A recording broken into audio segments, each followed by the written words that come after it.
शुरुआत हो गई थी सिंधु घाटी सभ्यता की। पेज नंबर 6 पे अपना लूसेंट खोल लेना, पेज नंबर 6, और देख सकते हो 10 नंबर पेज तक जाएंगे, 10 नंबर तक मेरी भी किताब में हाइलाइटर होगा। ठीक है, तो आप सब वीडियो को एक बार जोरदार तरीके से सब लोग लाइक कर देना, शेयर कर देना। तो बेटा इसके अकॉर्डिंग जब देखोगे तो सिंधु घाटी सभ्यता के प्रमुख स्थलों की बात की जाएगी। तो प्रमुख स्थलों में कल हमने एक स्थल आपको समझा दिया था, जो सबसे बड़ा स्थल था सिंधु घाटी सभ्यता का, मोहनजोदड़ो। अब बात यहाँ पे हम लोग कर लेते हैं कि सिंधु घाटी सभ्यता के प्रमुख स्थलों में अगला जो स्थल है जिसका नाम है मेरे प्यारे बच्चे, उसको हम लोग कहते हैं क्या, हड़प्पा। यहाँ पे लिख लेना हड़प्पा। तो पहले नंबर पे कौन सा स्थल है, हड़प्पा। और मोहनजोदड़ो के बारे में हमने आपको कल वाली वीडियो में पढ़ा दिया है। देखो बेटा, जो बच्चा सारे वीडियो देखेगा वही सफलता प्राप्त करेगा, बाकी तो बकवास करने के लिए बहुत सारे लोग पड़े हुए हैं। तो मुझे उन सबसे मतलब 1% नहीं है, मुझे तो मतलब उन बच्चों से जो ईमानदारी से सिर्फ पढ़ाई करना शुरू कर रहे हैं। और सभी बच्चों से कहना चाहते हैं, आप अगर दिल से हमें प्यार करते हो, दिल से, तो आप सब वीडियो को इतना शेयर करना, इतना लाइक करना। मैंने तो यहां तक भी कहा था ना भाई, ये खोपड़ी में बाल तभी आएंगे जब इस बार मैं अपना टारगेट पूरा कर दूंगा। इस बार बच्चों को बता दूंगा कि जीके आप बहुत बड़ा समझ रहे हो कठिन है, जबकि कठिन नहीं है। इस बार मैं दिखा दूंगा कि जीके बहुत सरल है, लेकिन लोगों ने उसको इतना कठिन बना दिया है कि जीके के नाम पर इतना ज्यादा भाई साहब परेशान है बच्चे कि आधे लोग सोचते हैं मेरा सिलेक्शन नहीं होगा क्योंकि जीके मुझे इंटरेस्ट नहीं आता है। ठीक है, तो इसलिए मैं जीके को इतना आसान बना दूंगा कि आप खुद नहीं सोच पाओगे। तो आप सब फटाफट वीडियो को शेयर कर देना, लाइक कर देना। चलो, मोहनजोदड़ो बारे में बता दिया था, बारी हड़प्पा की। सबसे पहली बात समझ लेना हड़प्पा के बारे में मेरे प्यारे बच्चे, कि हड़प्पा की खोज कब हुई और किसने की। तो हड़प्पा की खोज 1921 में हुई। ठीक, किसके द्वारा की गई, दयाराम साहिनी के द्वारा। तो याद कर लेना, दयाराम साहिनी ने हड़प्पा की खोज की थी। अब यहाँ पे सवाल आता है कि हड़प्पा कहां पर वर्तमान की स्थिति में है। तो याद कर लेना, साहिवाल जिला। और साहिवाल जिला जो है मेरे प्यारे बच्चे कहां पड़ता है वर्तमान में, पाकिस्तान में। अगर मैं आपसे कहूं सिंधु घाटी सभ्यता का दूसरा सबसे बड़ा स्थल, सेकंड बड़ा स्थल, दूसरा सबसे बड़ा स्थल सिंधु घाटी सभ्यता का कौन सा है, तो दूसरा सबसे बड़ा स्थल मेरे प्यारे बच्चे हड़प्पा है, क्योंकि पहला सबसे बड़ा स्थल मोहनजोदड़ो था। इस बात को हमने आपको कल ही बता दिया था। ठीक है, फिर अगला सवाल आता है कि हड़प्पा किस नदी के किनारे स्थित है। तो याद कर लेना, हड़प्पा मेरे प्यारे बच्चे रावी नदी के किनारे है। कल मैंने आपको बताया था कि अब यहाँ पर क्या क्या प्राप्त हुआ है, कहां पे, हड़प्पा में। तो हड़प्पा में क्या क्या चीजें हमें मिली है, जैसे कल मोहनजोदड़ो में हमें मिला था बड़े बड़े स्नानागार, बड़े बड़े अन्नागार, कांसे की नर्तकी की मूर्ति, पुरोहितों का आवास, ये सारी चीजें मिली थी। अब बेटा यहाँ पर ये इसी प्रकार चीजें याद कर लेना कि यहाँ पर हमें क्या क्या मिला। एक तो मिला R37 कब्रिस्तान, R37 कब्रिस्तान। और बेटा क्या वहां पर मोहनजोदड़ो से हमें मिला था, क्या आप सबको पता होना चाहिए, पुरोहितों का आवास, जो पंडित लोग होते पूजा लोग कराते। और यहां से मिला था श्रमिक आवास, याद कर लेना। और यहां से क्या मिला था, यहां से मिला था मछुआरे का चित्र, मछुआरे का चित्र, क्लियर है। और यहां से क्या मिला, कांसे का दर्पण, कांसे का दर्पण मतलब कांसे का शीशा। ये कहां से मिला, तो भैया ये भी यहां से मिला था। फिर स्त्री के गर्भ से निकलता हुआ पौधा, स्त्री के गर्भ से निकलता हुआ पौधा, निकलता हुआ पौधा, ये सारी चीजें हमें कहां से प्राप्त हुई, तो ये सब की सब याद कर लेना बेटा हड़प्पा से प्राप्त हुई। तो मोहनजोदड़ो के बाद यहां पर हड़प्पा भी आपको पता चल गया। अब यहां पर एक सवाल आपके लूसेंट का बहुत प्यारा है, क्या है, तो याद कर लेना, एक इतिहासकार थे और उन इतिहासकार का जो नाम था उनको हम लोग बोलते थे पिग्गट। उन इतिहासकार महोदय का नाम था पिग्गट, याद कर लेना। पिग्गट साहब ने एक लाइन कही थी, क्या कहा था, कि हड़प्पा और मोहनजोदड़ो को जुड़वा राजधानी कहा। याद कर लेना, हड़प्पा और मोहनजोदड़ो, एमजे का मतलब याद कर लेना, मोहनजोदड़ो होता है, मोहनजोदड़ो को क्या कहा मेरे प्यारे बच्चे, ट्विन कैपिटल मतलब जुड़वा राजधानी। तो पिग्गट महोदय ने हड़प्पा और मोहनजोदड़ो को जुड़वा राजधानी कहा, किसने, पिग्गट ने। तो अब आपको पता चल गया सबसे बड़ा स्थल जो था वो मोहनजोदड़ो था, दूसरा सबसे बड़ा स्थल हड़प्पा है। इस प्रकार दोनों के दोनों आपको यहाँ पर क्लियर हो गए। ठीक है, अब यहीं पर और याद करना, पाकिस्तान में 2 स्थान भी आपको और मिलेंगे। पाकिस्तान, ये जो पाकिस्तान आपको मिला, पाकिस्तान में 2 स्थान आपको और मिलेंगे। ठीक, दूसरे नंबर पे यहाँ पे याद कर लेना, उसका नाम है कोट दीजी, कोट दीजी। और तीसरे नंबर पे यहाँ पे याद कर लेना एक स्थल जिसको बोलते हैं चौहंदड़ो, चौहंदड़ो और कोट दीजी। ये भी हड़प्पा और मोहनजोदड़ो तरह भैया पाकिस्तान में ही स्थित है, याद कर लेना। क्लियर है मेरे प्यारे बच्चे, बहुत अच्छे से याद करना। अब पेपर में सवाल क्या आता है, चाहे कोट दीजी हो चाहे चौहंदड़ो हो, दोनों याद कर लेना। ये किस नदी के किनारे हैं, मोहनजोदड़ो की तरह हैं। जैसे मोहनजोदड़ो सिंधु नदी किनारे, ये दोनों भी सिंधु नदी किनारे। पेपर में सवाल एक आ जाता है चौहंदड़ो से कि मनके बनाने का कारखाना कहां से मिला, तो याद कर लेना, मनके बनाने का कारखाना ये हमें कहां से मिला, तो मनके बनाने का कारखाना मेरे प्यारे बच्चे याद कर लेना चौहंदड़ो से मिला। कहां से मिला, चौहंदड़ो से। क्लियर होगी बात, बहुत अच्छे से। अगर मैं कॉस्मेटिक चीजों की बात करूं, जैसे लिपस्टिक हो गया, पाउडर हो गया, काजल हो गया, सब चौहंदड़ो से। ठीक है, बिल्ली का पीछा करता हुआ कुत्ता, ये भी भैया कहां से चित्र मिला, चौहंदड़ो से मिला। तो चौहंदड़ो से सारी चीजें हमें प्राप्त हुई हैं। अब बात समझ लेना बहुत अच्छे से, बात क्या समझोगे, एक स्थान पड़ता है जिसको बोलते हैं रोपड़, क्या बोलते हैं, रोपड़। 3 यहाँ पे 4 नंबर लगाना, रोपड़। रोपड़ कहां पर है, तो रोपड़ याद कर लेना, रोपड़ पड़ता है पंजाब में वर्तमान में। क्लियर है, और रोपड़ का सवाल बहुत अच्छा ये आता है, किस नदी किनारे रोपड़, सतलज। और सबसे बड़ा सवाल ये आता है मेरे प्यारे बच्चे कि रोपड़ को आज के टाइम पर क्या कहते हैं, रोपड़ को आज के टाइम पे रूपनगर के नाम से जानते हैं, ये चीज याद कर लेना। क्लियर है, अब जो मेन सवाल जो मैं तुमको सिखाना चाहता हूं वो क्या है, इसकी जो खोज की गई ना वो 1950 में की गई। और 1950 में किसके द्वारा, तो याद कर लेना बीबी लाल द्वारा। बीबी लाल का मतलब हो गया ब्रजवासी लाल। और सबसे बड़ी बात याद कर लेना, भारत को आजादी 1947 में मिली थी, जबकि रोपड़ की खोज 1950 में हुई। तो पेपर में सवाल आ जाता है, स्वतंत्रता के बाद भारत में खोजा गया पहला नगर, स्वतंत्रता के बाद भारत में खोजा गया पहला नगर। तो स्वतंत्रता के बाद भारत में खोजा गया पहला नगर जिसका नाम भैया रोपड़ है। ये भी सवाल बहुत प्यारा आपको पता चल गया। अब बात समझ लेना, रोपड़ से मिला क्या था, तो रोपड़ से हमें जो प्राप्त हुआ था ना वो ये प्राप्त हुआ था, तांबे की कुल्हाड़ी। सिंधु घाटी सभ्यता में जो तांबे की कुल्हाड़ी मिली है ना, वो तांबे की कुल्हाड़ी कहां से मिली मेरे प्यारे बच्चे, तो याद कर लेना रोपड़ पंजाब से। कहां से, रोपड़ पंजाब से। क्लियर होगी बात। तो कुल मिला के आपको हड़प्पा, हमने स्थल पढ़ा है ना आपको, हड़प्पा के बारे में बताया, रोपड़ के बारे में बताया, कोटदी के बारे में बताया, चौहंदड़ो के बारे में बताया। और कल मैंने आपको बताया था जब भारत को आजादी मिल गई थी, कल सवाल बता दिया था, भारत को आजादी मिल गई, भारत में सबसे ज्यादा जो सिंधु घाटी सभ्यता के स्थल खोजे गए वो खोजे गए थे गुजरात में। क्लियर, ये भी याद कर लेना। और मैंने बताया था सबसे बड़ा स्थल पूरे सिंधु घाटी सभ्यता का मोहनजोदड़ो था, लेकिन भारत में खोजा गया सबसे बड़ा स्थल राखीगढ़ी था। बहुत बच्चे कह रहे हैं बुक में नहीं मिल रहा, भाई हर चीज बुक में जरूरी थोड़ी मिल जाए, हम बुक को पढ़ा तो रहे हैं, क्या चाहते हो आप थोड़ा लेवल अच्छा ना करें कि बुक वाला ही रटवा दे। कुछ चीजें ऐसी है जो पेपर में आती है लेकिन बुक में नहीं है, और फिर आप हमसे कह दोगे तो इससे अच्छा फिर आप बुक ही ना पढ़ लो, बुक ही ना पढ़ लो, फिर मेरी जरूरत ही क्या है। ठीक है, ये भी दिक्कत है भाई। हम बताओ क्या करें, अपना ये जो सर बाल मुड़वा के आया हूं मैं, इसको क्या करूं, यहीं पे कहीं पटक दूं क्या। भाई तुम पढ़ने आते हो कि यहाँ पे बकवास करने आते हो, बुक में नहीं मिल रहा है, रो रहे हो, अरे यार नौटंकी की हद मार दिया तुम सब तो। ठीक है, पढ़ाने नहीं देते एक मास्टर, अगर आगे बढ़ रहा है तो उसको बढ़ने नहीं देते हो, क्यों, क्योंकि आप चाहते नहीं हो कि मास्टर आगे बढ़े। मैं उसको इतना फ्रस्ट्रेट कर दूंगा कि वो खुद ही फोड़ छाड़ के हमको चला जाएगा, उसके बाद उसके ऊपर भयंकर भयंकर आप लोग अभ्यास लगा देंगे, वो खुद ही अपने आप में डूब। अब आ जाओ गुजरात में, हमने आपको ये तो बताया, अब यहाँ पे गुजरात हेडिंग लगा देना। हमने आपको बताया स्वतंत्रता के बाद सबसे ज्यादा अगर भारत में कहीं स्थल खोजेंगे तो वो बेटा गुजरात में खोजेंगे। क्लियर है? और गुजरात में पहले नंबर पे लगा देना बेटा लोथल। और लोथल का सवाल थोड़ा बहुत नहीं आता, बहुत ज्यादा आता है, इस चीज को याद कर लेना। क्यों? क्योंकि लोथल की जो खोज हुई है 1955 से 62 के बीच में, किसके द्वारा? रंगनाथ राव के द्वारा। क्लियर है? किस नदी के किनारे खोजा गया? भोगवा नदी किनारे। किस राज्य में है? तो मैंने पहले बता दिया, गुजरात में। लोथल को क्या कहते हैं? तो लोथल को लघु हड़प्पा के नाम से जानते हैं। लघु हड़प्पा किसे कहते हैं? तो लोथल को कहते हैं। क्लियर है? लोथल में और याद कर लेना, एकमात्र बंदरगाह सिंधु घाटी सभ्यता का अगर कहीं पर मिला है तो वो लोथल में। बंदरगाह को डाकयार्ड बोलते हैं, गोदीवाड़ा बोलते हैं, कुछ भी आप कह सकते हो। क्लियर है? अब सुन लो, पूरे सिंधु घाटी सभ्यता में जो दरवाजा होते थे वो पीछे की ओर खुलते थे, ठीक है, खिड़कियां पीछे की ओर होती थी, लेकिन एकमात्र शहर लोथल था जहां पे दरवाजा आगे की ओर खुलते थे। तो ये चीज याद कर लेना, दरवाजा किधर की ओर खुलते थे? आगे की तरफ। दरवाजा आगे की तरफ खुलते थे। तो जब आगे की तरफ लिख लोगे तो अब आपको पता चल जाएगा जितने अन्य शहर थे वो सब पीछे की तरफ उनमें दरवाजा खुलते थे। तो इसमें कोई दिक्कत वाली बात नहीं होगी। लोथल एक ऐसा शहर, लोथल एक ऐसी जगह थी जहां पे 3 युग में समाधियां मिली हैं, मतलब एक साथ मेरे प्यारे बच्चे यहाँ पर 3 लोगों की समाधियां मिलती थी। वो लोथल एक ऐसा जगह था। कौन सा था? लोथल था। क्लियर है? ये चीज आपको याद कर लेनी है। गुजरात में लोथल के बाद दूसरे नंबर पे लगा देना रंगपुर। और रंगपुर का सवाल इतना ज्यादा आता है, पूछो नहीं। क्यों? क्योंकि रंगपुर की खोज 1931 में किस नदी के किनारे? मादर नदी के किनारे माधव स्वरूप वत्स के द्वारा की गई। माधव राव लिख लो, ठीक है, माधव राव, रंगपुर। और रंगपुर बेटा याद कर लेना, बहुत अच्छा सवाल आता है। यहां से क्या मिला? ज्वार, बाजरा, धान की खेती। ज्वार, बाजरा, धान की खेती, ये सबके साक्ष्य में कहां से मिले? तो भैया रंगपुर से मिले। ये चीज याद कर लेना। क्लियर है? अब मेरे प्यारे बच्चे बहुत अच्छे से आप याद करोगे क्या? धौलावीरा। तो यहां पे लिख लेना 3 नंबर पे, ये भी गुजरात में ही है। सबका सब यहाँ पर गुजराती है, ठीक। धौलावीरा ये भी गुजरात में। और धौलावीरा का पेपर में एक सवाल आता है कि इसका अर्थ क्या होता है? तो इसका अर्थ होता है सफेद कुआं। तो सफेद कुआं धौलावीरा का अर्थ है, याद कर लेना। धौलावीरा में क्या मिला है? तो धौलावीरा में सुव्यवस्थित नगर मिले हैं। क्या मिले? सुव्यवस्थित नगर, ठीक है, और सुव्यवस्थित नालियां, मतलब जहां पे जल निकासी की बहुत अच्छी व्यवस्था थी। वो जगह का नाम सिंधु घाटी सभ्यता में क्या था? तो वो था धौलावीरा, याद कर लेना। और दूसरी बात, धौलावीरा में जो मकान होते थे वो कच्ची ईंटों के बने होते थे। मकान जितने भी होते थे वो सब के सब कच्ची ईंटों के थे। कच्ची ईंटों के बने होते थे क्या मकान? कहां पे? धौलावीरा, गुजरात के धौलावीरा में। क्लियर है? बहुत अच्छे से याद कर लेना। अब बच्चा कह रहा सर कौन सा लुसेंट में लिखा है, कौन सा लिखना है बता दो। तो बेटा आप पढ़ाई मत करो, पढ़ाई छोड़कर चुपचाप भैंस चराओ। क्यों? क्योंकि आपको जब ये नहीं पता है लुसेंट में क्या लिखा है, क्या लिखना है, ये भी अगर मैं बताने लग गया ना तो भाई साहब मैं बता रहा हूं, मैं बता नहीं सकता यार, ठीक है। इतनी ज्यादा हंसी भी आ रही है, रोना भी आ रहा है खुद पे भाई। उसके बाद आप हमको गाली दे लो, कुछ भी कह लो, आई डोंट मैटर, ठीक है। हाँ। अरे यार ऐसे लोग कह रहे हैं लुसेंट में क्या लिखा है क्या नहीं लिखा है, वो बता दो मुझे भाई। मेरी जान ले लो यार, एक ही जान है, ज्यादा जान नहीं मेरे अंदर, ठीक है। चलो यार, वास्तव में बहुत अलग लेवल के इंसान हो तुम सब, बिल्कुल मजे से, है कि नहीं? क्लियर होगी बात? चलो इसके बाद बेटा एक स्थान है जिसका नाम है कालीबंगा। तो कालीबंगा जो हम तुमको पढ़ाएंगे वो गुजरात का पढ़ाएंगे। कहां का? गुजरात का। गुजरात का एक ही प्लेस याद कर लेना जो मेन है, कालीबंगा। और कालीबंगा, सॉरी गुजरात बता रहा हूं, कालीबंगा बेटा राजस्थान का। कहां का? राजस्थान। गुजरात में इधर पढ़ाई चुका हूं, ठीक। राजस्थान का कालीबंगा याद कर लेना। कालीबंगा की खोज 1953 में हुई। किसके द्वारा की गई? तो यहां पे लिख लेना, अमलानंद घोष के द्वारा। फिर अगला पॉइंट आता है कि कालीबंगा किस नदी के किनारे है? कालीबंगा घग्गर नदी के किनारे है।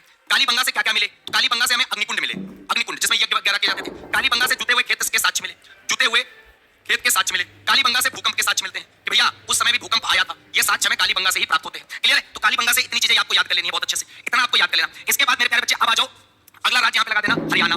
हरियाणा में कौन कौन से शहर इंपॉर्टेंट है? तो हरियाणा में पहले नंबर पे लगा देना भगवानपुर। कौन सा? याद कर लेना मेरे प्यारे बच्चे, भगवानपुर। भगवानपुर कहां पड़ता है? भगवानपुर हरियाणा में। और भगवानपुर का एक सवाल आता है कि 13 कमरों वाला मकान, 13 कमरों वाला मकान कहां पड़ता है? तो आप बता सकते हो भगवानपुर से मिला। 13 कमरों वाला मकान कहां से प्राप्त, कहां मिलता था? भगवानपुर से, ठीक है। हरियाणा में दूसरे नंबर पर लगाना राखीगढ़ी।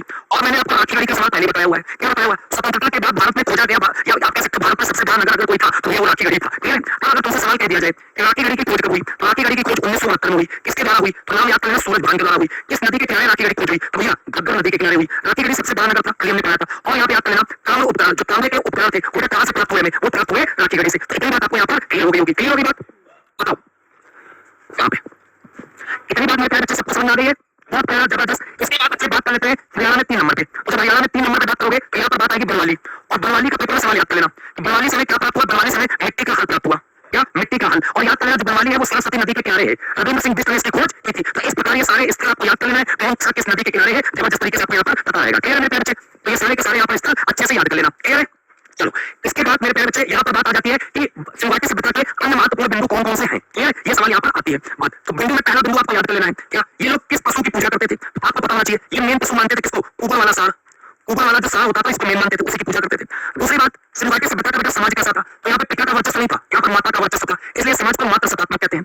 तीसरा बात, ये लोग मिठाई के रूप में किसका प्रयोग करते थे? आप कह सकते हो मीठे के रूप में क्या प्रयोग करते थे? तो यहाँ आज के टाइम की तरह नहीं है कि छेना रसगुल्ला जलेबी खाते थे। ये लोग मीठे के रूप में शहद का प्रयोग क्या करते थे? किसका प्रयोग क्या करते थे? शहद का प्रयोग क्या करते थे? सारी चीजें आपको ध्यान रखनी है, ठीक है। फिर 4 नंबर पे चावल के पहले साक्ष्य कहां से मिले? चावल के पहले साक्ष्य में कहां, सिंधु घाटी सभ्यता में कहां से मिले? तो ऐसे लगा देना लोथल से। जो जो यहाँ पर जैसे आज के टाइम पर लोग हिंदी भाषा लिख रहे हैं, हिंदी भाषा की लिपि क्या है देवनागरी। उसी प्रकार संवाटी सभ्यता में कौन सी लिपि चलती थी, तो लिपि बेटा याद कर लेना, लिपि चलती थी भावचित्रात्मक। और भावचित्रात्मक लिपि ऐसी होती थी जो दाएं से बाएं की ओर, जैसे हम लोग लिख रहे हैं तो बाएं से दाएं जा रहे हैं, लेफ्ट से राइट, लेकिन भावचित्रात्मक क्या होती थी, राइट टू लेफ्ट जाते थे। ये चीज बेटा याद कर लेना बहुत अच्छे से, ठीक है। दूसरी बात, यातायात के लिए संवाटी सभ्यता के लोग क्या प्रयोग करते थे, दो पहियों वाली गाड़ी जिसमें बैल से चलती थी, दो पहियों वाली भी यूज करते थे, चार पहियों वाली भी यूज करते थे। तो दो पहियों वाली बैलगाड़ी का प्रयोग करते थे। अगर कहते हैं दो पहियों वाली यहाँ पे अपाचे का प्रयोग करेंगे, भाई मोटरसाइकिल तो थी नहीं, तो दो पहियों वाली बैलगाड़ी आप याद रखिएगा, ठीक है। चलो इतनी बात समझ आ गई। फिर उसके बाद संवाटी सभ्यता के लोग कौन सी देवी की पूजा करते थे, तो ये लोग पूजा करते थे जमीन की, एक प्रकार से धरती माता की। तो आप बता सकते हो कोलत्ता की देवी, कोलत्ता देवी की पूजा करते थे, धरती को ही पूजनी मानते थे। क्लियर होगी बात। अब हमने आपको बताया संवाटी सभ्यता की मुख्य फसल क्या थी, तो संवाटी सभ्यता की जो मुख्य फसल थी वो थी गेहूं और जौ। संवाटी सभ्यता के लोग माप तौल की जो इकाई प्रयोग करते थे वो कैसे प्रयोग करते थे, तो माप तौल की जो इकाई थी वो 16 के अनुपात में थी। वैसे 60 नोट्स आपके जीवन में नहीं बन पाएंगे, कोई नहीं बना पाएगा लूसेंट के, ये मान लेना, ठीक है। बस पढ़ते चलो, किताब में रखते चलो, मजे से आपको आ रहा होगा, ठीक। फिर उसके बाद यहाँ पे 10 नंबर पे देखिएगा, आग में पकी हुई मिट्टी को क्या बोलते थे, आग में पकी हुई मिट्टी को क्या बोलते थे, तो आग में पकी हुई मिट्टी को मेरे प्यारे बच्चे टेराकोटा के नाम से जानते थे। किस नाम से जानते थे, टेराकोटा, आग में पकी हुई मिट्टी को कहते थे। इसके बाद मेरे प्यारे बच्चे एक सवाल हमने आपको पहले बता दिया कि एक इतिहासकार था जिनका नाम था पिग्गट के हाथा मोहनजोदड़ो को जो राजधानी के रूप में बताया था। क्लियर, बहुत अच्छे से आप बता सकते हो। दूसरी बात यहाँ पर याद कर सकते हो, मन के बनाने के कारखाने हमने आपको पहले बता दिया, मन के बनाने का कारखाना कहाँ से मिला, तो मन के बनाने का जो कारखाना मिला मेरे प्यारे बच्चे वो हमने आपको चौंदो बताया है। क्या होता है चौंदो के साथ साथ आप लोथल भी लगा लेना। अगर चौंदो आपसे नहीं मिलता है तो लोथल, चौंदो तो पाकिस्तान में वर्तमान में, लोथल लेकिन भारत में जहाँ पर वो बंदरगाह मेन है। क्लियर, तो इतनी बात आपको समझ में आ गई होगी। अब समझ लेना संवाटी सभ्यता के लोग कैसे वस्त्र का प्रयोग करते थे, तो संवाटी सभ्यता के जो लोग थे वो कैसे वस्त्र का प्रयोग करते थे, ये प्रयोग करते थे सूती और ऊनी वस्त्रों का प्रयोग करते थे कौन, संवाटी सभ्यता के लोग। और मेरे प्यारे बच्चे यहाँ पर बात आती है आगे, संवाटी सभ्यता का समाज कैसा था, तो मात्र सभ्यता था। दूसरी बात यहाँ पे एक शब्द यूज किया गया था क्या, तो यहाँ पे ले लेना मेसोपोटामिया में संवाटी सभ्यता को क्या कहा गया, मेसोपोटामिया सभ्यता में संवाटी सभ्यता को क्या नाम दिया गया, तो याद लेना मेसोपोटामिया जो सभ्यता इराक की थी उसमें संवाटी सभ्यता को मेलुहा के नाम से जाना गया। क्या नाम से जाना गया, मेलुहा के नाम से जाना गया। दूसरी बात संवाटी सभ्यता में क्या प्रथा प्रथा थी, याद कर लेना 4 नंबर पे संवाटी सभ्यता में भैया प्रथा प्रथा भी थी, और हमने बताया यहाँ के लोग यज्ञ भी करते थे, मतलब अनुकूल में मिले थे, कहाँ से मिले थे, लोथल से मिले थे। फिर उसके बाद क्या जब व्यक्ति की मृत्यु होती थी तो यहाँ पर क्या होता था, 100 को गाड़ दिया जाता था कि जला दिया जाता था, तो याद कर लेना मेरे प्यारे बच्चे 100 को जलाया भी जाता था, 100 को गाड़ा भी जाता था। ठीक है, जलाने के जो साक्ष्य मिले कहाँ से मिले, तो याद कर लेना मोहनजोदड़ो से। और याद कर लेना मेरे प्यारे बच्चे क्या गाड़ने के साक्ष्य कहाँ से मिले, तो गाड़ने के साक्ष्य हमको हड़प्पा से मिले। दोनों सवाल बहुत अच्छे से याद कर लेना कि हड़प्पा में गाड़ा जाता था, मोहनजोदड़ो में जलाया जाता था। ठीक है, और हमने बताया आपको लोथल और कालीबंगा वहां से 2 युग्म समाधियां मिली हैं, मतलब मनुष्य की समाधि के साथ साथ एक और, तो युग्म समाधियां के साक्ष्य कहाँ से मिलते हैं, तो याद कर लेना लोथल प्लस कालीबंगा। लो भैया एक पूरी लूसेंट का एक पेज आपका इसमें कवर हो गया। अब इन्हीं पॉइंट को जब आप देखोगे तो लूसेंट में सारे पॉइंट मिल जाएंगे और परीक्षा में बन जाएंगे भाई। ठीक है, तो पहले तो ये बताओ कि क्लियर होगी बात। और इस प्रकार हमारा सिंधु घाटी सभ्यता वाला टॉपिक खत्म होता है और पेज नंबर यहाँ पे होता है समाप्त। अब बारी होगी पेज नंबर 7 की। तो पेज नंबर 7 तक पहुंचने से पहले सभी बच्चों से हमें जानना है कि समझ में आ गया। अब इसको भी याद बहुत अच्छे तरीके से लोगे कैसे कि गाना कहा जाता था, जलाया कहा जाता था, तो यहाँ पे जा सकता था जलाना और मोहनजोदड़ो में भी जाता है, तो कंफ्यूजन नहीं होगी। जलाना मोहनजोदड़ो में था, गाना हड़प्पा में जाता था। क्लियर है बात मेरे बच्चे? मैं 2 साल से गवर्नमेंट जॉब की तैयारी कर रहा हूँ, कोई पता करना था इस साल लग जाएगी क्या? अब अगर किसी बच्चे ने कमेंट किया कि मुझे पीडीएफ नहीं मिलता, मुझे आप सब ऐसे हैं तो भैया हम सही बता रहे हैं, हम भाग जाएंगे क्यों न छोड़कर और कहीं बढ़िया हिमालय पर्वत पर तपस्या करेंगे, क्योंकि फिर मुझको अगर कुछ कहते हो तो बहुत बात मुझे दिल पे लग जाती है। मैं बहुत ही कमजोर दिल का व्यक्ति हूँ। पता चला भाई साहब हमारी हार्ट बीट ज्यादा बढ़ गई, जिसके जिम्मेदार मैं आपको ना पड़ूंगी। कैसे मेरे बच्चे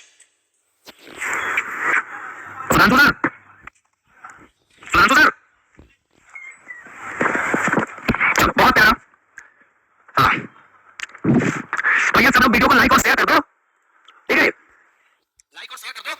चलो बहुत प्यारा। अब आगे बढ़ते हैं। आगे जब हम लोग करेंगे तो पेज नंबर आपका 7 लग जाएगा और पेज नंबर 7 लगने का मतलब भैया एक नया टॉपिक आपका शुरू हो जाएगा जिसको हम बोलते हैं वैदिक सभ्यता। नाम सुने ही होगे, जानते ही होगे, नहीं जानते हो, बहुत प्यारा।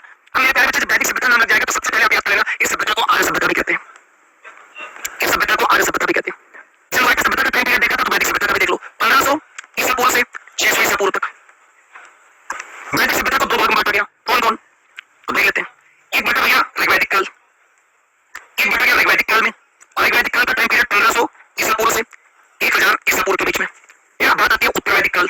उत्तर वैदिक काल का जो टाइम पीरियड चला वो 1000 ईस्वी से 600 ईस्वी तक, ईसा पूर्व तक। तो इस प्रकार आप भाई से दोनों को बता सकते हो, ठीक है। और वैदिक सभ्यता आर्य सभ्यता भारतीय संस्कृति का संस्थापक माना जाता है, भारतीय संस्कृति का संस्थापक किस सभ्यता को माना जाता है, ये माना जाता है वैदिक सभ्यता या आर्य सभ्यता को। अब यहाँ पर एक वर्ड हमको मिल गया आर्य। आर्य का पेपर में सवाल आता है, क्या आता है आर्य का अर्थ क्या होता है? आर्य का अर्थ होता है, आर्य का बेटा अर्थ होता है श्रेष्ठ या कुलीन, उच्च कुल में जन्म लेने वाला। श्रेष्ठ या कुलीन मतलब उच्च कुल में जन्म लेने वाला, क्या आर्य शब्द का अर्थ होता है। क्लियर है? अब बेटा आर्य लोग निवासी कहाँ के थे? तो कई सारे इतिहासकारों ने अपने अपने विचार दिए कि आर्य लोग निवासी जो थे, तो याद कर लेना पहले एक इतिहासकार थे जिनका नाम था मैक्स मूलर। तो मैक्स मूलर ने बताया कि आर्य लोग जो निवासी थे वो मध्य एशिया के थे, मतलब मिडिल एशिया के निवासी थे। कौन? आर्य लोग, याद कर लेना। उसके बाद विलियम जोन्स ने बताया कि आर्य लोग यूरोप के निवासी थे।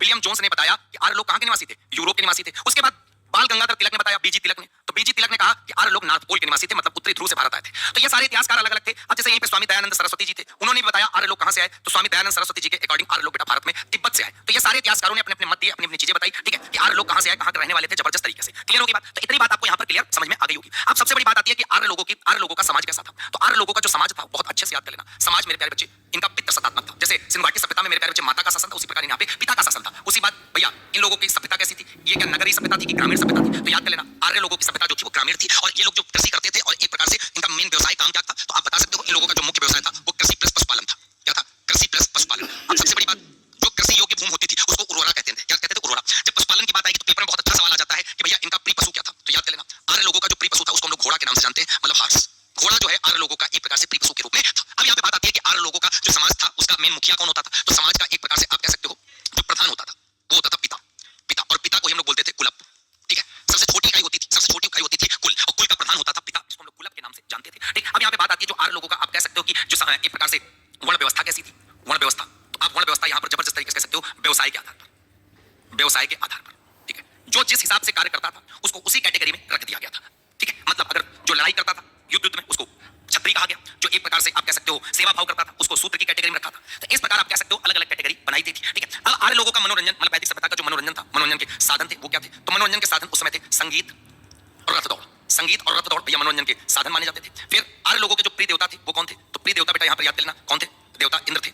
इंद्र जो थे वो आर्य लोगों के प्रमुख देवता माने जाते थे। पवित्र नदी जो थी वो आप कह सकते हो पवित्र नदी ऋग्वैदिक काल में जो थी वो क्या नाम है, वो सरस्वती। सरस्वती आप कह सकते हो सबसे पवित्र नदी मानी जाती थी। गंगा नदी का उल्लेख सिर्फ यहाँ पर एक बार होता है, उसके अलावा उल्लेख नहीं होता, ये चीज याद कर लेना। अब सबसे बड़ी बात यहाँ पर यह आती है, तो ऋग्वेद का एक मंडल था, जो पेपर में सवाल पूछा जाएगा तो आप बता ले जाओगे। ऋग्वेद का 7वां मंडल, ऋग्वेद का 7वां मंडल, और जो ऋग्वेद का 7वां मंडल था इस मंडल में एक युद्ध हुआ था जिसको बोलते हैं दशराग युद्ध। क्या कहते हैं? दशराग युद्ध। और ये दशराग युद्ध जो हुआ था वो किसके किसके बीच हुआ था, राजा सुदास प्लस 10 जन के बीच में। और तब भी इस युद्ध को राजा सुदास अकेले लड़ रहे थे, जीत गए थे। 10 जन एक तरफ थे, वो लोग हार गए थे। याद करना पेपर में सवाल बहुत प्यारा आता है कि ये युद्ध किस मंडल में, ऋग्वेद के 7वें। अगला सवाल आता है ये युद्ध किस नदी के किनारे लड़ा गया, तो याद करना रावी नदी। और रावी नदी को भैया ऋग्वैदिक काल में किस नदी के नाम से जानते थे, रावी नदी को परशुनी के नाम से जानते थे। ये पेपर में सवाल आता है तो बड़े प्यार से आप बता सकते हो, ठीक है। और दूसरी बात, ऋग्वैदिक काल में जो स्त्रियां जीवन भर अविवाहित रहती थी, जीवन भर विवाह नहीं करती थी, अविवाहित स्त्रियों को क्या कहा जाता था, तो जीवन भर अविवाहित स्त्रियों को बेटा अमाजू के नाम से जाना जाता था। जीवन भर विवाह न करने वाली स्त्रियों को अमाजू कहते थे। ये चीज यहाँ पर याद कर लेना। क्लियर हो गई बात मेरे प्यारे बच्चे? बहुत अच्छे से अब बात समझ लेना। जो राष्ट्र प्रमुख पेय पदार्थ इनका क्या था, आर्य लोगों का प्रमुख पेय पदार्थ, तो प्रमुख पेय पदार्थ याद कर लेना मेरे प्यारे बच्चे, सोमरस हुआ करता था। आर्य लोगों का जो प्रमुख पेय पदार्थ था वो सोमरस था, और सोमरस का उल्लेख ऋग्वेद के 9वें मंडल में, ऋग्वेद के 9वें मंडल में है। किसका उल्लेख? सोमरस का। क्लियर है? तो इस प्रकार आपको ये चीज बहुत अच्छे से क्लियर हो गई होगी, जबरदस्त तरीके से। तो मेरे प्यारे बच्चों आप सब इतनी बात तो आपको समझ में आ गई होगी। क्लियर है? क्लियर समझ में आ गई है? बहुत प्यारा। चलो इसके बाद अभी कुछ पॉइंट और हैं, ये भी मैं आपको यहाँ पर बता दे रहा हूँ। जैसे वैदिक सभ्यता में जो हल होता था, हल को सिरा कहा जाता था, हल को सिरा कहा जाता था, हल को क्या कहा जाता था, सिरा, याद कर लेना। और हल रेखा को क्या कहा जाता था, हल रेखा को सीता कहा जाता था, हल रेखा को क्या कहा जाता था, सीता कहा जाता था। ये चीज भी आपको याद कर लेनी। दूसरी बात, आर्यों द्वारा खोजी गई धातु कौन सी थी, तो खोजी गई जो धातु थी, खोजी गई धातु जो आर्यों द्वारा थी वो कौन सी थी, लोहा। पेपर में सवाल आता है लोहे को वहां पर क्या कहा गया था, तो लोहे को याद कर लेना उस समय श्याम अयस के नाम से जाना गया था, श्याम अयस के नाम से। और पेपर में सवाल आता है कि एक धातु और थी जिसको कहते हैं तांबा, तांबा को क्या कहा गया था, तांबा को कहा गया था लोहित अयस, लोहित अयस। ये सारे सवाल बहुत प्यारे हैं, ये मान लेना। जितने हम तुमको बताते जा रहे हैं सब पेपर के लिए इंपॉर्टेंट है, ठीक है। वेद वेदांग पढ़ाने वाले को क्या कहा जाता था, वेद वेदांग जो पढ़ाने वाला टीचर होता था उसको हम लोग उपाध्याय कहते थे।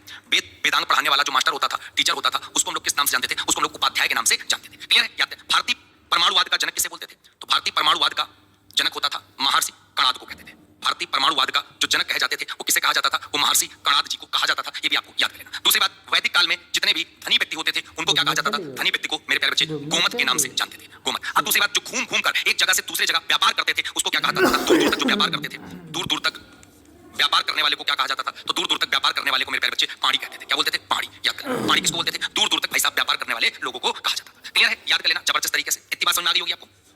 बहुत प्यार, हर एक चीज समझ में आ जाएगा, टेंशन वाली कोई बात नहीं, ठीक है। चलो अब गुप्तचर व्यवस्था क्या थी, बिल्कुल थी। वैदिक काल में गुप्तचर जो व्यवस्था थी वो दो नाम से फेमस थी, पूरब और स्पस। जो पूरब था वो बेटा दुर्गपति कहलाता था, जो स्पस था वो जनता की गतिविधियों को देखने वाला था, ठीक है। याद कर। और एक होता था उग्र, उग्र का मतलब होता था अपराधियों को पकड़ने वाला, अपराधियों को पकड़ने वाला। ये सारी चीजें आपको यहाँ पर याद कर लेनी है जो पेपर में सवाल आता है, ठीक है। अब बात समझ लेना, वैदिक सभ्यता में क्या पर्दा प्रथा था, तो याद कर लेना वैदिक सभ्यता में पर्दा प्रथा थी, ठीक है, मतलब थी। बाल विवाह था, तो बाल विवाह नहीं था, और पर्दा प्रथा भी नहीं थी, मतलब पर्दा प्रथा नहीं थी और बाल विवाह भी नहीं थी, मतलब दोनों का प्रचलन नहीं था। और कोई भी स्त्री का अगर पति मर जाता था तो वो स्त्री जो होती थी उसी अपने पति के छोटे भाई अर्थात देवर के साथ विवाह कर सकती थी, ये वहां पर था। क्लियर है? तो इस प्रकार आपको ये बात समझ में आ गई। तब क्लियर, इतनी बात तुमको समझ में आ गई होगी। महाकाव्य दो है, महाभारत और रामायण। क्लियर है? महाकाव्य बेटा कितने हैं, महाकाव्य सिर्फ और सिर्फ दो है, तो महाकाव्य की संख्या दो है। कौन कौन? रामायण याद कर लेना मेरे बच्चे। जो महाभारत है इसका ओल्ड नेम याद कर लेना, प्राचीन नाम क्या है? तो इसका प्राचीन नाम है मेरे प्यारे बच्चे जय संहिता। क्या नाम है? जय संहिता। क्लियर है? याद कर लेना। हाँ, और विश्व का सबसे पुराना महाकाव्य, विश्व का सबसे पुराना महाकाव्य क्या कहलाता था मेरे प्यारे बच्चे? आप कह सकते हो महाभारत। ठीक, वेद व्यास इसके रचनाकार है। वाल्मीकि जो है, वाल्मीकि ने क्या लिखी थी? वाल्मीकि ने रामायण लिखी थी, वो भी किस भाषा में? तो संस्कृत लैंग्वेज में लिखी गई थी। तो ये सारे सवाल बहुत प्यारे हैं, जबरदस्त तरीके से याद करिए, जरूरी है। ठीक है, चल इसके बाद बात करते हैं आगे की तरफ। बेटा अब आगे लगे हुए हैं दर्शन। आपको दर्शन से जरा परिचित कराते हैं। देखो जो चीज टेबल से समझाने वाली है, टेबल जरूर बताएंगे, क्योंकि इनको अगर लिखेंगे तो बहुत समय लग जाएगा। पेज नंबर 7 में ही तुमको ये टेबल देखने को मिलेगी, पेज नंबर 7 में ही दर्शन। दर्शन तुमको याद क्या करना है? ये तो मान लो संख्या लिखी हुई है, यहाँ पर आप देख सकते हो सांख्य दर्शन। पेपर में ये जरूर याद करना है किस दर्शन के कौन प्रवर्तक है, ये चीज आपको बहुत ध्यान देने वाली बात है। क्लियर है? तो पहले तो सांख्य दर्शन के कौन है? कपिल साहब है, महर्षि कपिल। योग दर्शन के कौन है? पतंजलि है। न्याय दर्शन के कौन है? गौतम है। वैशेषिक दर्शन के कौन है? कणाद है। मीमांसा दर्शन के कौन है? जैमिनी है। वेदांत दर्शन के कौन है? बादरायण है। क्लियर है? तो ये चीज आपको पता चली। जो ये वेदांत दर्शन बादरायण है, इसी को लोग बोलते हैं उत्तर मीमांसा। उत्तर मीमांसा, चाहे उत्तर मीमांसा कह लो चाहे वेदांत। वेदांत का मतलब है सबसे लास्ट। क्लियर होगी बात मेरे बच्चे? चलो पूर्व मीमांसा आपको पता ही है, वैशेषिक पता ही है, न्याय पता ही है, ये सारी पता है। ठीक है, अब बात समझ लेना बहुत ध्यान से। वहां तुम्हारी किताब में एक दर्शन और होगा जिसका नाम है चारवाक, और चारवाक के बेटा चारवाक ही है। ठीक है, अब यहाँ पे बहुत ध्यान से बात समझिएगा। ये दर्शन है और ये सारे के सारे क्या है? प्रवर्तक है। पेपर में सवाल आएगा तो तुम जबरदस्त तरीके से बता दोगे। अब पेपर में सवाल आता कि भारत में सबसे पुराना दर्शन कौन है, सबसे प्राचीन कौन है? तो सबसे प्राचीन दर्शन है सांख्य। कौन है? सांख्य। पेपर में अगला सवाल बहुत प्यारा आता है, सवाल वो ये आता है कि सांख्य दर्शन में कितने तत्व हैं? ये पेपर में सवाल पूछा गया है, इसलिए हम यहाँ पर इसको लेकर आए हैं। सांख्य दर्शन में 25 तत्व के बारे में बताया गया है, और ये भी बताया गया है कि पहला तत्व क्या है? तो पहला तत्व याद कर लेना, प्रकृति है। सांख्य दर्शन में अगर तुमसे कह दिया जाए कि पहला तत्व कौन है, तो पहला तत्व प्रकृति है। 25 तत्वों में से भैया प्रकृति पहला तत्व है। सांख्य दर्शन सबसे प्राचीन दर्शन में से एक है। क्लियर होगी बात? ये चीज आपको यहाँ पर याद कर लेनी है। अब सुन लो, योग दर्शन के पतंजलि है, योग द्वारा आत्मशुद्धि, तो इसमें अष्टांग योग के बारे में बताया गया है, ये चीज याद कर लेना। ठीक है, फिर न्याय दर्शन में गौतम के द्वारा दिया गया 4 प्रमाण दिए गए। वैशेषिक कणाद द्वारा अभी बताया था, भारतीय परमाणुवाद का जनक कौन है? कणाद है। मीमांसा महर्षि जैमिनी है। वेदांत उत्तर मीमांसा महर्षि बादरायण है। तो आप ये सारे के सारे बता सकते, और नाम में जब नाम पढ़ोगे तो नाम आपको नजर आएंगे, लेकिन हमने बोला वही है जो आपको जरूर से जरूर याद कर लेना है। ठीक है, चाहे वेदांत बोल लो चाहे उत्तर बोल लो, बात बराबर है। तो मुझे कमेंट करके बता दो क्या आपको ये दर्शन क्लियर हो गया? यहाँ पर दर्शन के बाद हम लोग बात करते हैं आगे की तरफ मेरे प्यारे बच्चे। और मैं चाहता हूं कि अगर आपको ये चीज समझ में आई हो तो आप सब वीडियो को एक बार जरूर से जरूर लाइक और शेयर ठोक देना भाई, तो हमारा भी दिल खुश हो जाएगा कि मेरे प्यारे बच्चे मुझको इतना प्यार कर रहे हैं, दिल खुश हो गया। चलो इसके बाद अब आ जाओ बेटा, ऋग्वैदिक काल की एक टेबल आपको मिलेगी पेज नंबर 7 में। देखो कुछ छूट नहीं रहा है, तुम कह दोगे ना सर ये छूट रहा है, तो छूटेगा कुछ नहीं, सब कुछ पढ़ाएंगे और जो जो जरूरी है सब कुछ कराएंगे। जितने भी लोग हमारे ऊपर आप लोग लगा रहे हैं उनको मैं चैलेंज दे रहा हूं इस बार कि 90 दिन बाद आकर मिलना हमसे, फिर हमसे बात करना। ठीक है, और ये भी बता दे रहा हूं कि यहाँ पर वीडियो बस आप कह सकते हो जो बच्चा लाइव पढ़ेगा वही बच्चा यहाँ पे प्रॉपर पढ़ पाएगा, क्योंकि ये वीडियो बाद में प्राइवेट हो जाएगी। ठीक है, इसलिए मैं पहले बता रहा हूँ, मैं मेहनत कर रहा हूँ तो आप भी प्रॉपर हमारे साथ मेहनत करिए, ढीला हलाली कुछ भी नहीं चलेगी आपकी। ठीक है, चाहे पिला दो छोड़ो।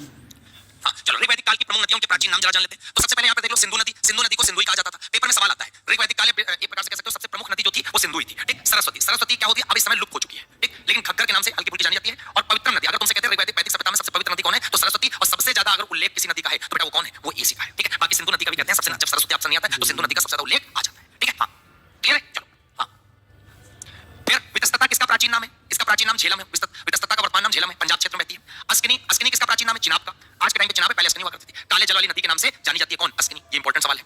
परशुनी किसको कहते हैं? रावी अभी बताया था। 10 राज युद्ध किस नदी किनारे हुआ था? परशुनी नदी किनारे। 10 राजाओं के युद्ध से संबंधित लिखा साफ साफ। विपाशा किसका प्राचीन नाम है? ब्यास नदी का, पंजाब की प्रमुख नदी है। सतत्री किसका नाम है भैया? सतलज का, सिंधु की सहायक नदी मानी जाती है। बृहस्पति किसका नाम है? घग्गर को कहते हैं, सरस्वती सहायक नदी। यमुना किसकी? यमुना को यमुना कहते हैं, गंगा की सहायक नदी। क्लियर? और याद करना, यमुना का ऋग्वेद में सिर्फ और सिर्फ 3 बार उल्लेख है। यमुना नदी का कितनी बार उल्लेख है? टोटल 3 बार उल्लेख है। ठीक, और गंगा नदी जो आपको दिखा होगा, गंगा का सिर्फ और सिर्फ उल्लेख कितनी बार है? गंगा का ओनली 1 टाइम, मतलब 1 बार है। क्लियर है?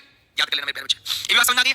अच्छा, हिंदी की क्लास कराते हैं तो करवाया जाएगा, सब कुछ करवाया जाएगा। चलो नेक्स्ट बेटा आ जाओ, ऋग्वैदिक कालीन देवता और उनसे संबंधित विषय। तो ये सारे देवता लगे हुए हैं और विषय लगे हुए हैं, तो मेन चीजें देख लो।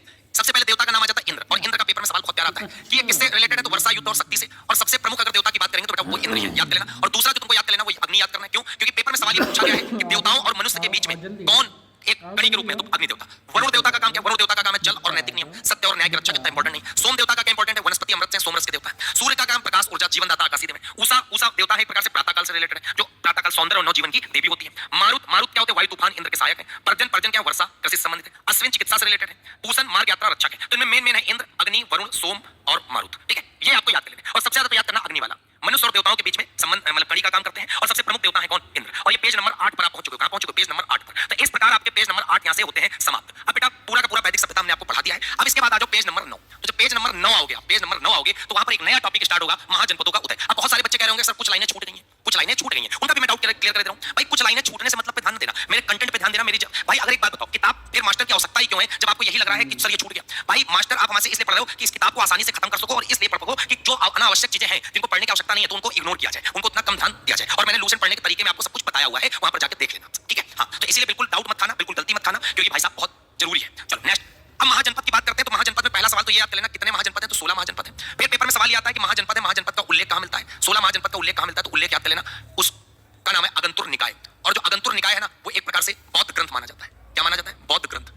अगंतुर निकाय नामक बौद्ध ग्रंथ में एक प्रकार से क्या बताया गया है, 16 महाजनपदों का उल्लेख है। और एक प्रकार से बताया गया है क्या, जैन ग्रंथ है जिसको बोलते हैं भगवती सूत्र, उसमें भी 16 महाजनपद का उल्लेख है। तो अब देखो इनको हमने बहुत अच्छे से कैटेगराइज भी किया है। कैटेगराइज कैसे किया मेरे प्यारे बच्चे, तो जबरदस्त तरीके से आप देखना, आपको बहुत मजे से आएगा। कैसे कैटेगराइज किया, हमने कैटेगराइज को इस प्रकार कर दिया कि यहाँ पर हमने बांट दिया मेरे प्यारे बच्चे, पूर्वी भारत के महाजनपद 5 आए। कौन कौन, सबसे पहले बात कर लेते हैं अंग की। राजधानी जरूर याद कर लेना, अंग की राजधानी क्या है, चंपा। कहां पड़ता है वर्तमान में, भागलपुर मुंगेर मतलब बिहार के इलाके में। क्लियर हो गई बात, कहां पड़ता है, बिहार में। फिर आ जाओ मगध, मगध जो है याद कर लेना, इसकी राजधानी राजगृह होती थी, पाटलिपुत्र होती थी, वर्तमान में ये भी बिहार में पड़ता है। और याद कर लेना 16 के 16 महाजनपदों में सबसे अगर शक्तिशाली कोई महाजनपद बना वो था मगध, मतलब मोस्ट पावरफुल। फिर आ गया वज्र, वज्र जो तीसरा महाजनपद है जिसकी राजधानी वैशाली, जो भी बिहार में ही पड़ता है। वज्र के बारे में याद करना। पेपर में सवाल आता है कि 16 महाजनपद में कौन सा ऐसा महाजनपद था जो पहला गणतंत्र बना था, मतलब जहां पे लोगों का ही शासन हुआ, तो वो था वज्र जिसकी राजधानी वैशाली थी, जो बिहार में है। फिर 4 नंबर पे आ जाओ काशी, काशी की राजधानी मेरे प्यारे बच्चे वाराणसी, जो वाराणसी उत्तर प्रदेश में पड़ता है। जबरदस्त तरीके से ये भी आप बता सकते हो। क्लियर है। अब पेपर में सवाल आता है कौन सा ऐसा महाजनपद है जिसको अथर्ववेद में उल्लेख किया गया है, तो याद कर लेना अथर्ववेद में उल्लेख। अथर्ववेद में उल्लेख मेरे प्यारे बच्चे किस महाजनपद का है, तो काशी का है। क्लियर है। फिर मेरे प्यारे बच्चे कौशल, कौशल महाजनपद का उल्लेख कहां है, श्रावस्ती, मतलब इसकी राजधानी श्रावस्ती कहां पड़ेगा, यूपी में। क्लियर हो गई बात, ये चीज आपको याद कर लेनी है। अब सबसे इंपॉर्टेंट चीज जो तुमको याद कर लेनी है,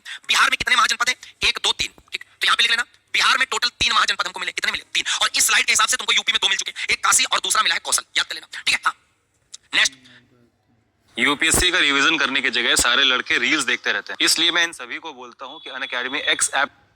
बेटा जब आगे आप बात करोगे तो अब पेज नंबर उसी महाजनपद को ही बात कर लेते हैं, मध्य भारत और गंगा यमुना क्षेत्र के महाजनपद। तो देख लेते हैं कौन कौन से। 6 नंबर पे वत्स जिसकी राजधानी कौशाम्बी, ये भी कहां पर है, यूपी में। क्लियर है। फिर अवंती, अवंती की राजधानी उज्जैनी और महेशपति। और इसका सवाल सबसे बढ़िया आता है कि अवंती के राजा चंद्रप्रतोत थे, चंद्रप्रतोत, और एक बार ये पीलिया रोग से पीड़ित हो गए थे, जिसकी वजह से भैया बिंबिसार ने अपने जो वैद्य थे जीवक, उनको इनकी सेवा के लिए भेजा था। क्लियर है, याद कर लेना। चल उसके बाद चेदी, चेदी की राजधानी क्या है, शक्तिमती, बुंदेलखंड क्षेत्र में पड़ता है, मतलब यूपी वाले में। ठीक। मत्स्य की राजधानी क्या है, विराटनगर, और विराटनगर राजस्थान में पड़ता है वर्तमान में। सूरसेन की राजधानी मथुरा, जो यूपी में पड़ता है। और कुरु की राजधानी इंद्रप्रस्थ, हस्तिनापुर, जो दिल्ली और मेरठ वाले क्षेत्र में ये पड़ता है। क्लियर है। इस प्रकार जब आप देखोगे तो टोटल और टोटल कितने हो जाएंगे भैया, 11। अब आ जाओ पंचाल, पंचाल की राजधानी आईछत्र या काम्पिल हो गया, जो बरेली और फरुखाबाद। सुन लो, काम्पिल जो है फरुखाबाद का पुराना नाम है, फरुखाबाद को पहले भैया काम्पिल के नाम से जाना जाता था। क्लियर है। उसके बाद यहाँ पे गंधार, गंधार की राजधानी तक्षशिला, जो पाकिस्तान में पड़ता है। फिर यहाँ पे कंबोज, कंबोज की राजधानी हाटक, जो पाकिस्तान में पड़ता है। पेपर में सवाल आता है कितने ऐसे महाजनपद हैं जो भारत के बाहर हैं, तो भारत के बाहर याद कर लेना गंधार और कंबोज है। मतलब वर्तमान की दृष्टि से अगर देखा जाए तो भारत के बाहर 2 ऐसे महाजनपद हैं, गंधार और कंबोज। फिर बेटा मल्ल की राजधानी क्या है, कुशीनगर, और ये यूपी में पड़ता है, याद कर लेना। उसके बाद अस्मक, यहाँ पर आपको दिख रहा होगा अस्मक। तो जब आप अस्मक के बारे में यहाँ पर देख रहोगे तो बेटा अस्मक आपको दिख रहा होगा, अस्मक की राजधानी पोटली, पोटली गोदावरी।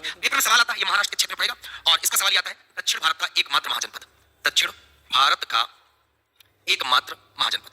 तो दक्षिण भारत का एकमात्र महाजनपद कौन है, तो दक्षिण भारत का याद कर लेना मेरे प्यारे बच्चे, कौन है, अस्मक। क्लियर है। तो इस प्रकार जब आप देखोगे यहाँ पर बिहार में कितने मिले, ये भी याद कर लेना। बिहार में टोटल 3 महाजनपद, यूपी में कितने महाजनपद बेटा, 8 महाजनपद। उसके बाद राजस्थान में कितने महाजनपद मिले आपको, 1 मिला। मध्य प्रदेश में कितने मिले, 1 मिला। साउथ इंडिया मतलब दक्षिण भारत में कितने महाजनपद मिले, तो दक्षिण में 1 मिले। तो 8 3 11 1 12 13 14, और भारत के बाहर कितने, 2। कौन कौन से, गंधार और कंबोज। इस प्रकार महाजनपदों में इससे ज्यादा बड़ा सवाल कुछ भी नहीं बन सकता। ठीक है। हाँ, याद कर लेना। तो मेरे प्यारे बच्चों आप सब कमेंट करके बताओ कि आपको ये महाजनपद पेज नंबर 9 पूरा अच्छे से क्लियर हो गया। और जितनी चीजें यहाँ पर बताने वाली थी मैंने आपको पहले बता दी, पहले हमने आपको यहाँ पर क्लियर कर दिया। तो आप सब कमेंट करके बताओ इतनी चीज आपको क्लियर हो गई। यहाँ पे फटाफट बता दूं, बहुत प्यारा जबरदस्त तरीके से सब बात मेरे प्यारे बच्चे क्लियर हो गई बात। चलो आगे बढ़े। सर कह रहे हैं सर बिहार दरोगा के लिए, बिल्कुल नहीं बेटा, ये केवल चपरासी के लिए, दरोगा के लिए क्लास नहीं है। दरोगा में सवाल थोड़े पूछा जाता है कि गंधार महाजनपद की राजधानी क्या है, ये चपरासी में से पूछा जाता है। ये सवाल ना पीसीएस में पूछा जाएगा, ना दरोगा में पूछा जाएगा, ना कांस्टेबल में पूछा जाएगा, सिर्फ चपरासी जो तैयारी कर रहा है उसमें पूछा जाता है बस। ठीक है। अरे भाई 1000 बार बता चुके हैं, जीके का मतलब होता है सारी परीक्षा। तो आप अपनी परीक्षा इंडिकेट करके क्यों कहते हो भाई, क्या चाहते हो। ठीक है। हाँ, क्या चाहते हो भाई, आप खुद सोचो। ठीक है। तो जबरदस्त तरीके से आप बता सकते हो, बेहतरीन तरीके से। तो क्लियर हो गई बात। चलो अब आगे बढ़ो। अब आगे पेज नंबर 9 में आ गया जैन धर्म। ठीक है। तो जैन धर्म की जब बात आ गई तो जैन धर्म के बारे में याद कर लेना कि जैन धर्म जो है किस शब्द से बना है, तो जैन धर्म बेटा किस शब्द से बना है, जिन, जिन शब्द से बना है। और जिन का अर्थ क्या होता है, जिन का अर्थ होता है विजेता। जिन का अर्थ क्या होता है मेरे प्यारे, विजेता, याद कर लेना। दूसरी बात, जैन धर्म के अगर मैं संस्थापक की बात करता हूं, फाउंडर की, तो जैन धर्म के भाई साहब किसने बिल्कुल शुरुआत की थी, और इसमें जितने भी इनके मुखिया होते थे उनको लोग तीर्थंकर के नाम से जानते थे। किस नाम से जानते थे, तीर्थंकर के नाम से जानते थे। और सबसे बड़ी बात होती है जैन धर्म को संगठित और विकसित किसने किया, जैन धर्म को संगठित और विकसित करने का प्रयास किसने किया, संगठित और विकसित करने का प्रयास किया महावीर स्वामी ने। और सबसे बड़ा पेपर में सवाल आता है मेरे प्यारे बच्चे, महावीर स्वामी के बारे में बताओ। महावीर स्वामी जो थे वो 24वें, मतलब जैन धर्म में 24 तीर्थंकर हुए, 24वें एवं अंतिम तीर्थंकर हुए। कौन, महावीर स्वामी, याद कर लेना जबरदस्त तरीके से। ठीक है। इसके अलावा मेरे प्यारे बच्चे महावीर स्वामी का सवाल यह आएगा कि महावीर स्वामी का जन्म कहाँ हुआ, तो जन्म हुआ 544 ईसा पूर्व, कहां पर, तो याद कर लेना कुंडग्राम वैशाली में, कुंडग्राम वैशाली बिहार में। फिर अगला सवाल, महावीर स्वामी के पिता का नाम बताओ, तो महावीर स्वामी के पिता का नाम था सिद्धार्थ। फिर महावीर स्वामी की माता का क्या नाम था, तो महावीर स्वामी की माता का नाम था प्रसला। महावीर स्वामी की पुत्री का क्या नाम था, महावीर स्वामी की पुत्री का नाम था परिदर्शनी। क्या नाम था, परिदर्शनी, अनुजा परिदर्शनी। और महावीर स्वामी के जो दामाद थे उनका क्या नाम था, उनका नाम था जमाली। पहले अगर जैन भिक्षु कोई बने महावीर स्वामी के तो वो जमाली बने थे। महावीर स्वामी की एक प्रकार से पत्नी का क्या नाम था, वो था यशोदा। तो ये पूरा का पूरा हो गया जीवन परिचय। महावीर स्वामी की अगर मैं मृत्यु की बात कर लेता हूँ तो मृत्यु हुई थी 468 ईसा पूर्व, और कहां पर, पावापुरी बिहार में। पावापुरी बिहार में। सारे पॉइंट इधर हो गए इनका जीवन परिचय के बारे में। इसके बाद मेरे प्यारे बच्चे, महावीर स्वामी ने ज्ञान की प्राप्ति की शुरुआत कैसे की? इन्होंने क्रय त्याग किया, और जो क्रय त्याग किया वो बेटा 30 वर्ष की उम्र में किया। इनके माता पिता की तो मृत्यु हो गई थी, तो क्रय त्याग अपने बड़े भाई जिनका नाम था नंदीवर्धन की आज्ञा लेकर ये घर से निकल गए, और निकल कर जब गए तो वहां पर एक नदी मिली जिसका नाम था रिजुपालिका नदी, और रिजुपालिका नदी के किनारे ये जाकर बैठ गए। रिजुपालिका नदी थी, और रिजुपालिका नदी के किनारे एक वृक्ष था जिसका नाम था साल का वृक्ष। ठीक, 12 वर्ष की कठोर तपस्या के बाद जब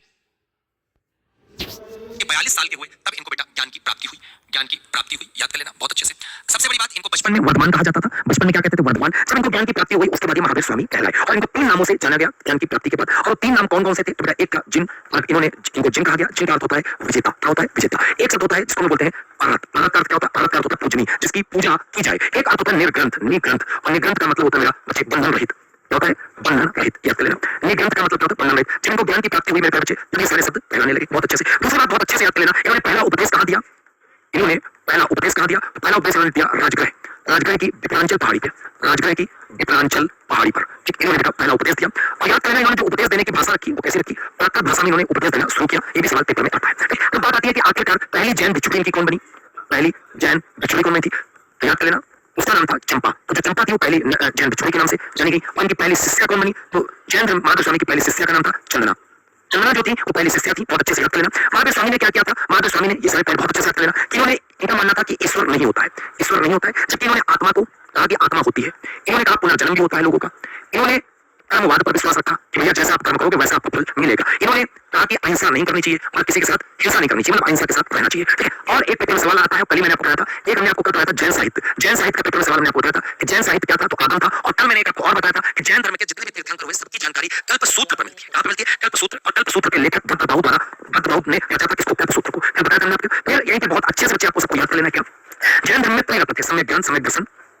त्रिरत्न कौन कौन? सम्यक ज्ञान, सम्यक आचरण और सम्यक दर्शन। ये सब क्या? सम्यक लगा लेना। सम्यक का मतलब होता है सही। क्या होता है? सही। क्लियर है? तो इस प्रकार जैन धर्म की इतनी जानकारी आपको मैं दी है। क्लियर है? इसके बाद मेरे बच्चे, अब देखो जैन धर्म के कुछ प्रमुख तीर्थंकर लगे हुए हैं, और ये वही प्रमुख तीर्थंकर हैं जो पेपर में पूछे जाते हैं बार-बार। अब तीर्थंकरों के बारे में जानते हैं तो पेपर में सवाल बनते हैं। तो जैसे सबसे पहले अगर मैं यहाँ तीर्थंकरों की बात करता हूँ तो जबरदस्त तरीके से याद कर लेना। क्या याद करोगे? हाँ, सबसे पहले तीर्थंकर बेटे ऋषभनाथ। पेपर में सवाल आता है कि किसका प्रतीक चिन्ह क्या है? ऋषभनाथ का नाम आदिनाथ था, इनका प्रतीक चिन्ह बैल। ये पहले तीर्थंकर, ये जरूर याद कर लेना। ऋषभ कौन थे? पहले तीर्थंकर। दूसरे तीर्थंकर थे अजीतनाथ, जिनका प्रतीक चिन्ह था हाथी। तीसरे तीर्थंकर थे संभवनाथ, जिनका प्रतीक चिन्ह था घोड़ा।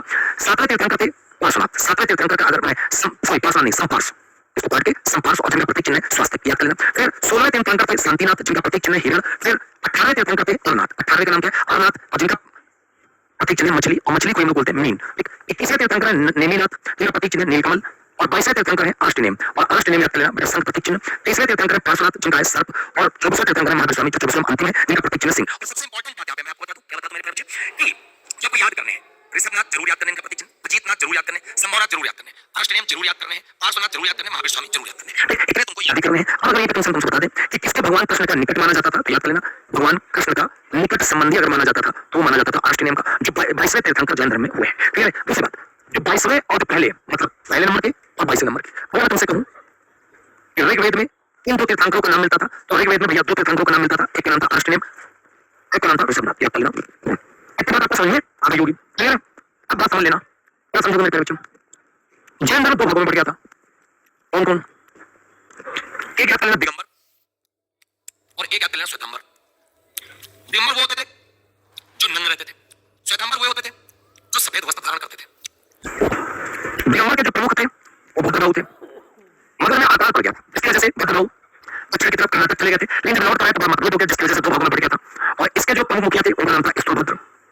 भद्रभाऊ थे जिन्होंने कल्पसूत्र की रचना की थी। ये भी पेपर में सवाल आता है, तो जबरदस्त तरीके से इसको तुम बता सकते हो। ठीक, अब बात आती है जैन संगीति की, जैसे बौद्ध संगीति आप आगे पढ़ोगे उसी प्रकार जैन संगीति क्या हुई थी? बिल्कुल हुई थी। पहली जैन संगीति कहाँ हुई थी? तो याद कर लेना बिहार के पाटलिपुत्र में।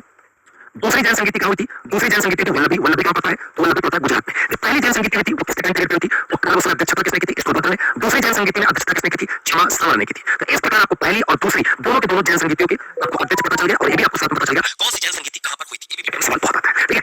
अगर तुमसे कहते हैं तो शब्द संबंध बताओ, स्यायवाद, स्यायवाद, अनेकांतवाद, अनेकांतवाद, अणुव्रत, ये शब्द किस धर्म से संबंधित है? ये सब किस शब्द का संबंधित है? किससे?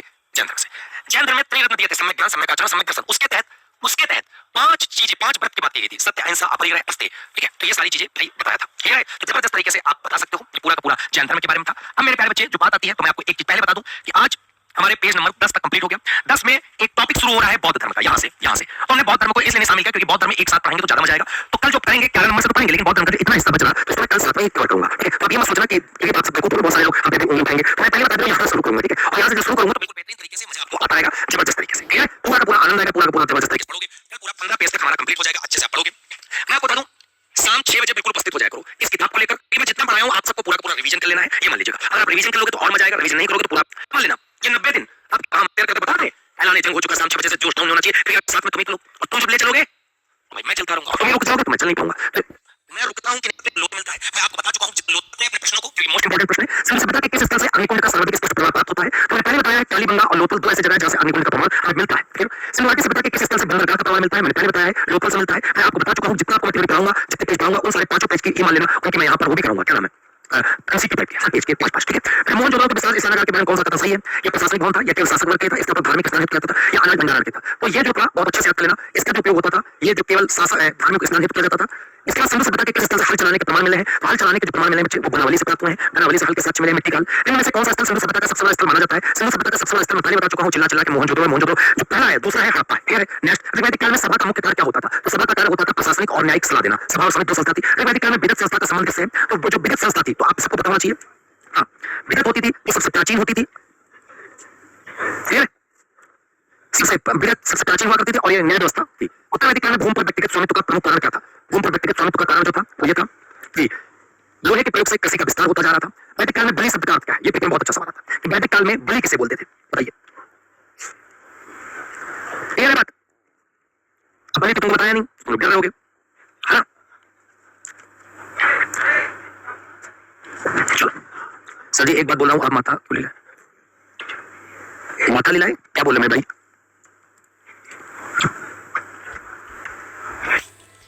आधार पे थी उत्तरवैदिक काल में जो व्यवस्था थी।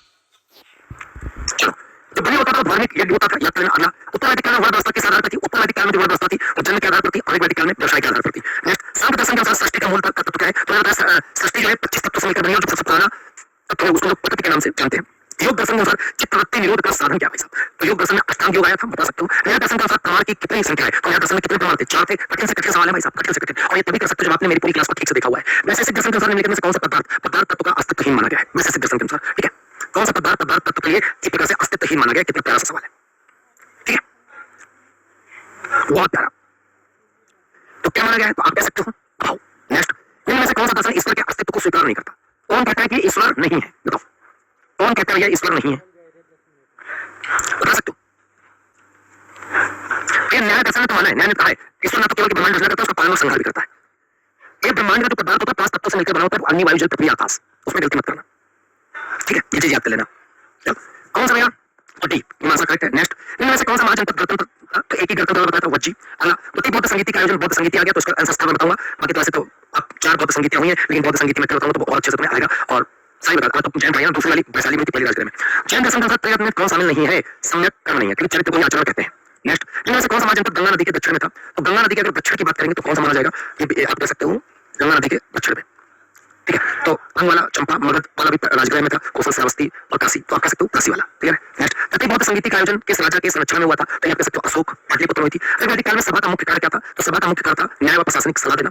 उत्तरवैदिक काल में राजस्व यज्ञ क्या होता था, तो राजस्व यज्ञ होता था राजा के सार्वभौम अधिकार की घोषणा। वैदिक समाज में दास शब्द का प्रयोग किसके लिए किया जाता था, तो दास शब्द जो प्रयोग करते थे किसके लिए करते थे, तो दास शब्द याद करने में प्यारे बच्चे तो किसके लिए करेंगे, पुरोहित वर्ग के लिए, शिल्पकार के लिए, शत्रु अनार के लिए, व्यापारी के लिए। तो सिंपल सा शिल्पकार के लिए, तो इसमें हम लोग प्रयोग करेंगे। नेक्स्ट, इनमें से कौन सा उत्तरवैदिक काल में प्रचलित था, तो आप बता सकते हो हिरण। नेक्स्ट, वैदिक काल में सबसे वैदिक देवता कौन है, तो आप बता सकते हो इंद्र। ठीक है भाई, पता इंटरव्यू कैसे गया यार, मेरी इंग्लिश इतनी वीक थी कि एचआर ने रिजेक्ट कर दिया, उन्होंने बोला।